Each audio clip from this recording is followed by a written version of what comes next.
Movie দেখেছি, তো experience দুর্দান্ত ছিল এবং মুভির যে এক্সপ্লেনেশন এবং ক্যারেক্টারিস্টিক্স মানে দুর্দান্ত। অ্যান্ড থ্যাঙ্কস দ্য ডিরেক্টর আমির, আমার খুব ভালো ফ্রেন্ড। সো সবচেয়ে বেশি সিয়াম এবং বাচ্চাটার মানে বাচ্চা অ্যাকচুয়ালি অ্যাওয়ার্ড পাওয়ার মতো একটা মুভি করেছে, বাট ওভারঅল অনেক জোস ছিল, লাইক কান্না করে মানুষ বের হয়েছে এমন মুভি ছিল। বাচ্চাটা তো আরো, পাখি তো আরো জোস। সিয়াম এবং মানে জঙ্গলি এবং পাখি দুজনেই অসাধারণ। Thank you. দেখে আসলাম, খুব ইমোশনাল ছিল এবং সিয়ামের অভিনয় খুবই ভালো ছিল। তো ওভারঅল স্যাটিসফাইড। সেই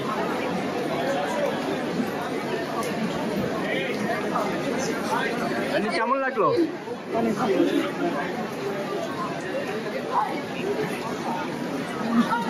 কেমন লেগেছে ছবি? কেমন লেগেছে ভাইয়া? কেমন লেগেছে? কেমন লেগেছে? কেমন লেগেছে? ভালো লাগছে। আসলে দাগি মুভি দেখছিলাম লাস্ট উইক, চিন্তা করি নাই যে সিয়াম আহমেদের মুভি দেখে কান্না করতে হবে, কিন্তু আসলে হলে অনেক মানুষ কান্না করছে, এমনকি আমিও কান্না করছি। মুভিটা খুবই ভালো ছিল, ইমোশনাল। কোন দৃশ্যটা আসলে? ফার্স্টের দিকে স্টার্টিং গুলো এত বেশি ছিল না, কিন্তু লাস্টের যে আধা ঘন্টা এইটা মানে খুবই বেশি ইমোশনাল ছিল আর কি। লাস্টের আধা ঘন্টা দেখে মানে চোখের পানি আটকে রাখার মতো না। যদি কারো বুক পাথরের হয় তাহলে হয়তো পানি আটকে রাখতে পারবে, কিন্তু যদি কারো বুক পাথরের না হয়, কেউ যদি মানুষ হয়, আসলেই মানুষ, সে কান্না করবে, এরকম একটা মুভি। খুবই ভালো হয়েছে, অ্যাক্টিং মারাত্মক। কেমন দেখেছেন আপু?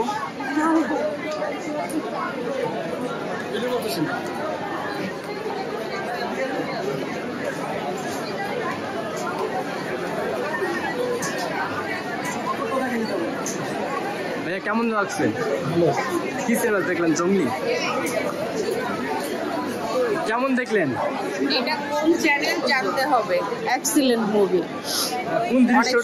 কোন দৃশ্যটা আপনাদের ফার্স্ট টু লাস্ট কোন দৃশ্য একদম শুরু থেকে শেষ পর্যন্ত অসাধারণ ছবি। আমাদের একটাই মতামত যে প্রতিটা বাবা মার আসলে সন্তান নিয়ে এসে দেখা উচিত।